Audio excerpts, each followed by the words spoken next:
अंगी अंगी काट दिहलू सबरी शरीरिया दया नहीं आइल तनिको तहरा भीतरिया। जाए मुस्कान साफे निर्दयी बारू। अंग अंग काट दिहलू सबरी शरीरिया दया नहीं आई तनिको तहरा भीतरिया।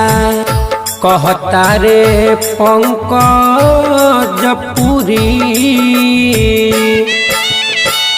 कहता रे पंकज पुरी नारिये के नाश दिहली नारिये राम। दोसरा से नहीं लगा के दोसरा से नहीं लगा के